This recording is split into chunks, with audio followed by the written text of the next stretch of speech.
Les arrivistes qui ont fait mine de participer à la lutte pour le changement ne seront pas compris parmi les membres du gouvernement, d'après les députés pour le changement.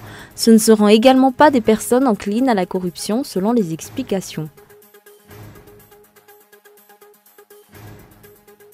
Le parti politique Malagasy Miaramieng approuve la décision proclamée par la HCC le 25 mai dernier concernant la requête en déchéance contre le chef d'État déposée par les députés pour le changement. L'application de cette décision devrait de ce fait être prioritaire. L'armée israélienne a annoncé avoir mené une nouvelle frappe dans la nuit de mardi à mercredi contre des objectifs militaires liés au Hamas dans la bande de Gaza en réponse à des tirs palestiniens.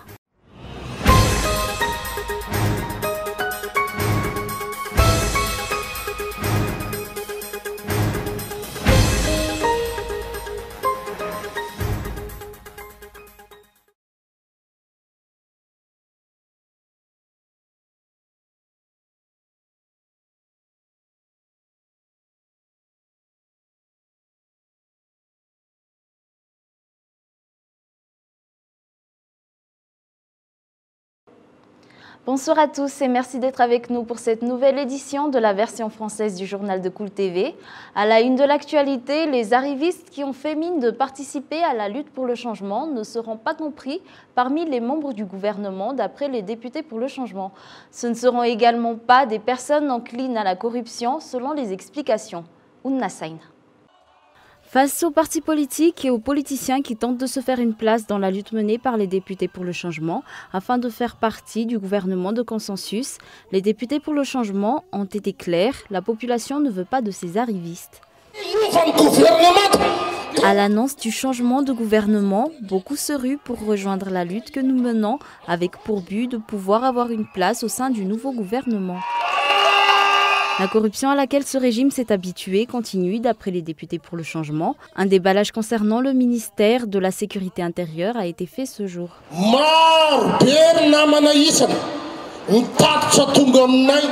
Nous avons reçu de nombreuses plaintes concernant le ministère de la Sécurité intérieure, notamment concernant le dernier concours. D'après ces plaintes, beaucoup ont été admis au concours alors qu'ils n'ont même pas passé l'examen.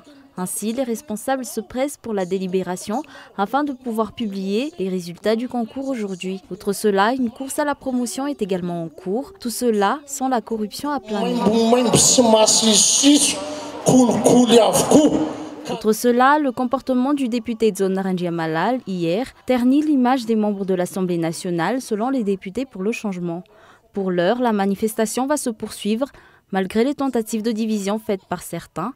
Demain, les manifestants se donneront de nouveaux rendez-vous à 11 h sur la place du 13 mai.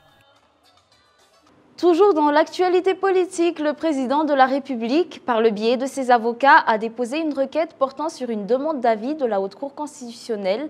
Cette demande d'avis concerne les pouvoirs du président de la République ainsi que les délais d'exécution de la décision émise par la HCC le 25 mai dernier. Écoutons les explications.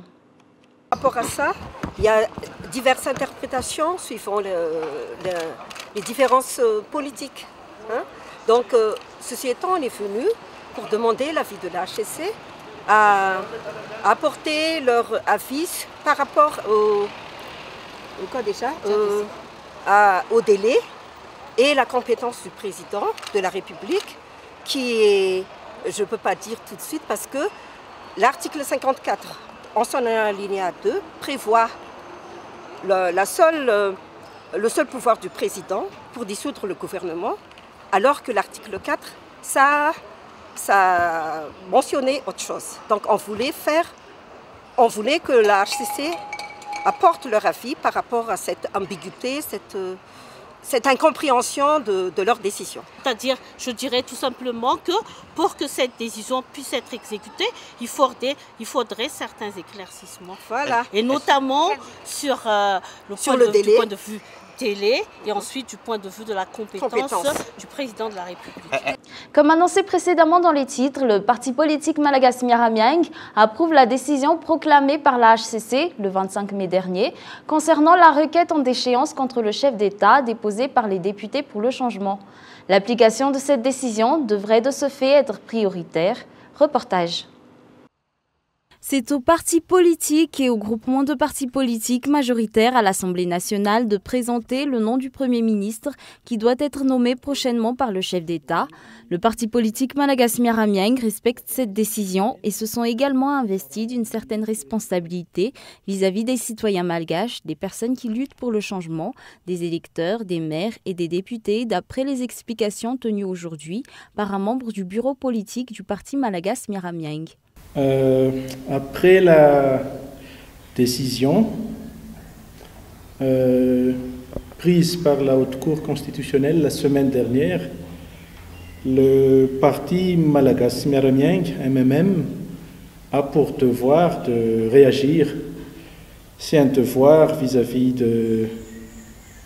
du peuple de Madagascar, vis-à-vis de tous ceux qui ont voté pour le parti, que ce soit aux élections présidentielles, législatives ou municipales, mais c'est aussi un devoir vis-à-vis de tous ceux qui ont suivi la lutte à laquelle Malagas Miaramieng participe et même en train de mener, que ce soit dans la capitale ou dans les autres villes de Madagascar. La décision prise par l'HCC est une décision de justice. Que nous le voulions ou non, que les protagonistes soient satisfaits ou non, y compris le Malagas Miaramieng, c'est une décision qui doit être mise en œuvre. Nous nous prononçons donc à réclamer la mise en œuvre de cette décision. Et il est mentionné dans cette décision qu'une partie de la responsabilité pour la mise en œuvre de cette décision incombe au président Razonal Mapian. Rappelons que le parti Malagas Miaramieng a rempli toutes les conditions nécessaires pour se tenir en tant que parti de l'opposition au sein de l'Assemblée nationale. Actuellement, tous attendent la nomination du nouveau Premier ministre. Les noms proposés par le parti MAPAR pour le prochain Premier ministre ont déjà été déposés à la Haute Cour constitutionnelle d'après les informations reçues. Selon un juriste, le chef d'État doit respecter les dispositions inscrites dans la décision de la HCC sous peine de sanctions. Les détails dans ce reportage de Miint, Ranjia Naïf. Le délai de 7 jours accordé par la HCC pour la nomination d'un nouveau Premier ministre expire ce vendredi. Le parti MAPAR s'est conformé au terme de la décision de la HCC et a présenté les noms qu'il propose pour remplacer le chef du gouvernement actuel, d'après les informations reçues. Les députés pour le changement ont également renforcé que le parti MAPAR devrait proposer 3 noms pour ce poste.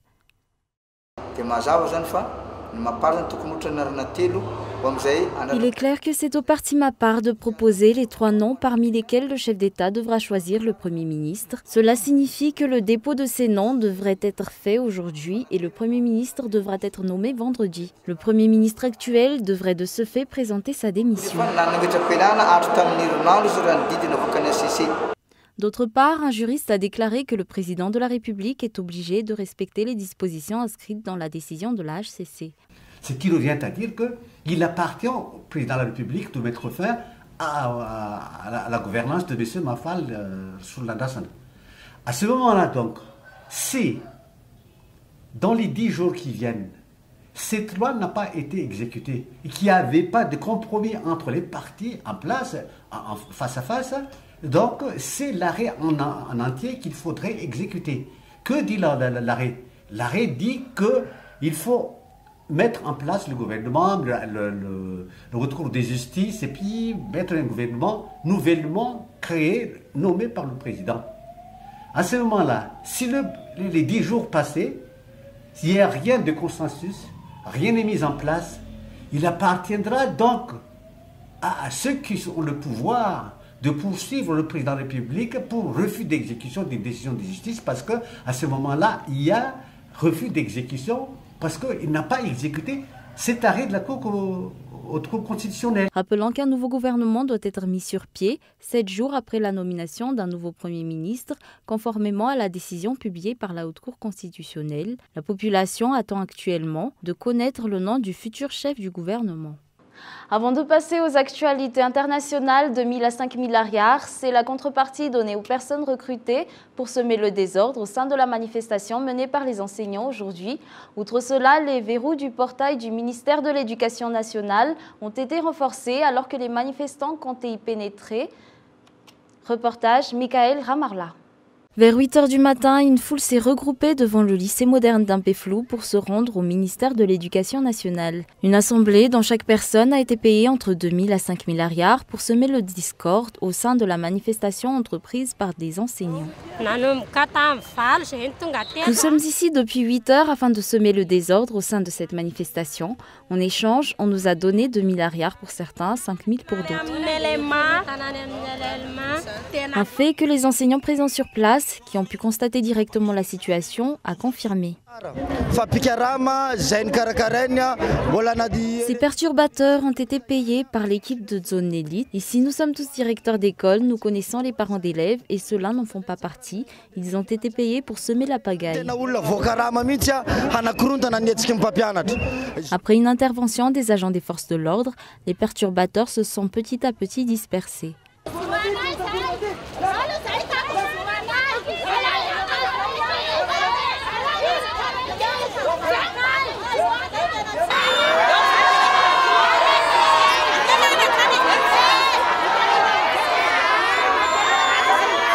Toutefois, les enseignants qui comptaient faire un sit-in dans la cour du ministère de l'Éducation nationale n'ont pas pu accéder à l'enceinte de ce ministère et pour cause, les verrous du portail ont été renforcés par une chaîne. Ce verrouillage de portail marque un non-respect de la démocratie.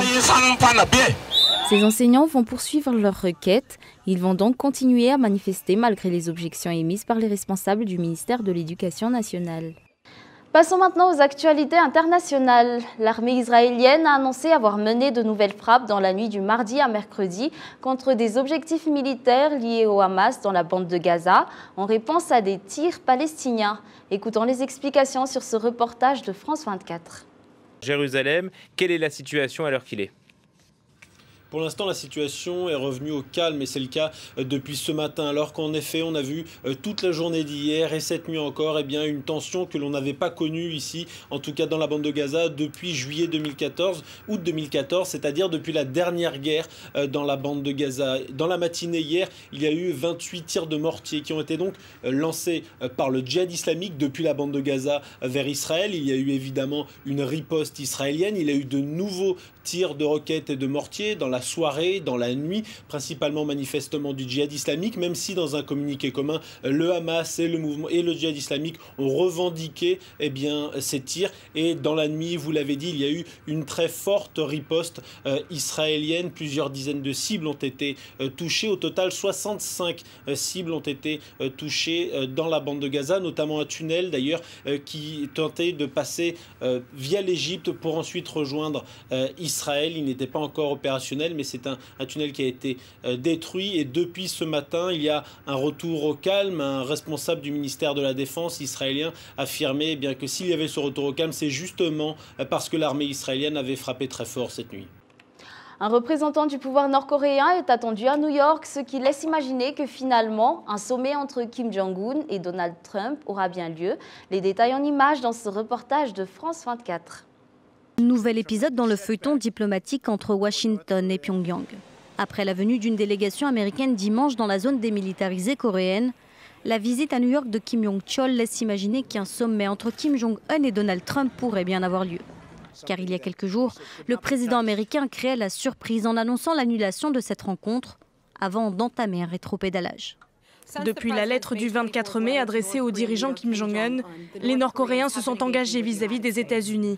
De notre côté, nous continuons de préparer activement le sommet attendu entre le président Trump avec le leader Kim à Singapour.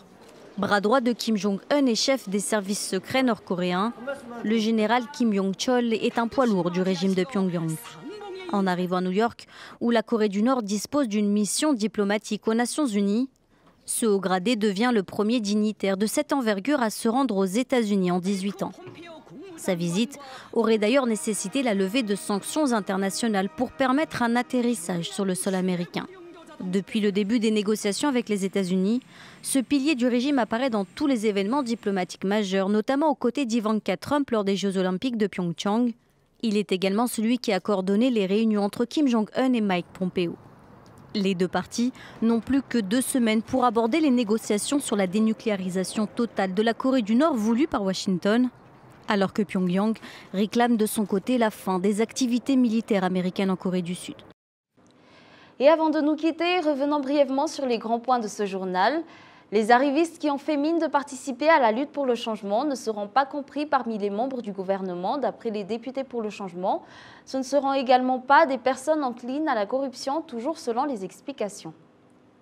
Le parti politique Malagas Miaramiang approuve la décision proclamée par la HCC le 25 mai dernier concernant la requête en déchéance contre le chef d'État déposée par les députés pour le changement. L'application de cette décision devrait de ce fait être prioritaire.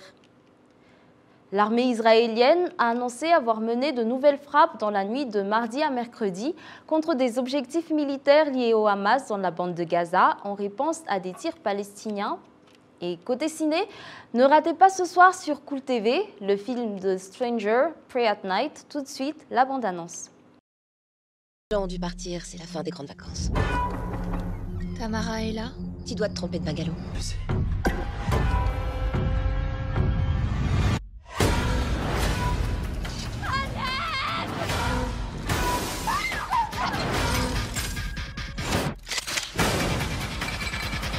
Laissez-nous tranquilles! On vient de commencer.